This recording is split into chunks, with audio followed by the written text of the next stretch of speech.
தொடர்ந்து நம்மிடையே கவிஞரும் நடிகருமான திரு ஜெயபாலன் அவர்கள் இணைப்பில் இணைகிறார். வணக்கம் திரு ஜெயபாலன். இந்த கச்சத்தீவு விவகாரத்தை பொறுத்த வரைக்கும் இந்த ஆண்டு இந்த எலெக்ஷனுக்கு முன்னாடி நிறையவே பேச்சு இருந்தது. இங்க தமிழக அளவில்ன்றதை தாண்டி தேசிய அளவிலும் அந்த பேச்சு இருந்தது. ஒரு நம்பிக்கை கொடுத்தது ஒரு கட்டத்தில் அப்படின்னு சொன்னாலே மிகையாகாது. இப்போ ரணில் விக்ரமசிங்கே ரொம்பவே உறுதிபட தெரிவிச்சிருக்காரு, தரவே முடியாதுன்னு சொல்லிட்டு. இந்த ஸ்டாண்ட்ஸ் நீங்க எப்படி பாக்குறீங்க? இது இந்த பிரச்சனை ரெண்டு பக்கத்தும் நிறைய தவறா புரிஞ்சு கொள்ளப்பட்டிருக்கு. பாரம்பரியமா ராமநாதபுரம் ஜமீனுக்கும் யாழ்ப்பாண அரசுக்கும் ஒரு பொதுவான தீவா தான் தீவு இருந்தது, ரெண்டு ஓவர்லேப் பண்ற தீவா இருந்தது.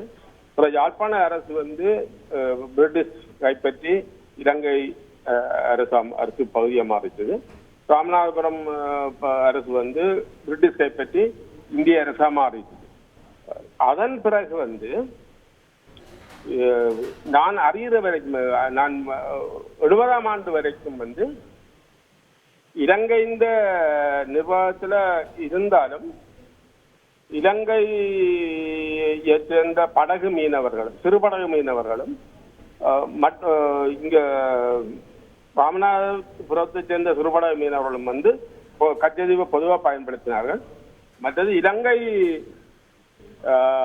வட்டாட்சியர் கட்டுப்பாட்டில் இருந்தாலும் ராமநாதபுரம் பங்கு தந்தை கிறிஸ்தவ கத்தோலிக்க பங்கு தந்தையும்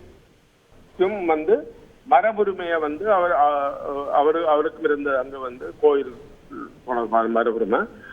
இன்றைக்கு உள்ள பிரச்சனை சிங்கள இனவரி அரசு வந்த பிறகு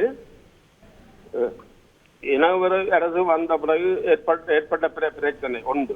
இரண்டாவது பிரச்சனை, சிறு படகுகளுக்கு பதிலாக சட்டவிரோதமான மடிவரையில பாவிக்கிற பெரிய ரோலர் படகுகள் தமிழ்நாட்டில் வந்தது. ரெண்டு இருவேறு பிரச்சனைகள் இருக்கு. இந்த ரெண்டு பிரச்சனையை நாங்கள் குழப்பக்கூடாது.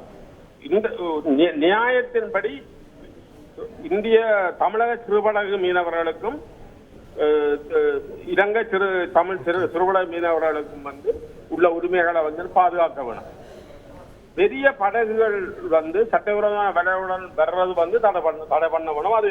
அது ஏற்கனவே இந்திய கரைகளில தடை பண்ணப்பட்டிருக்கு.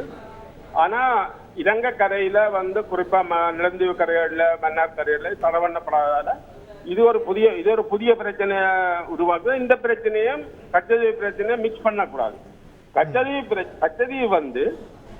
கச்சத்தீவுல மரபு ரீதியா இந்திய மீனவர்களுக்கும் தமிழ் மீனவர்களுக்கும் இருந்த உரிமையால பாதுகாக்கணும். இது பெரிய விஷயம். சுருக்கமா சொல்ற கஷ்டம். இன்னொரு ஒரு இன்டர்வியூக்கு என்ன நீங்கள் அழைத்தா நான் இதை விரிவாக உங்களுக்கு இந்த பிரச்சனை பேசலாம். நன்றி திரு ஜெயபாலன், இணைப்பில் இணைந்து உங்களுடைய கருத்துக்களை தெரிவித்தமைக்கு. செய்திகளை உடனுக்குடன் தெரிந்து கொள்ள உடனே சப்ஸ்கிரைப் பண்ணுங்க.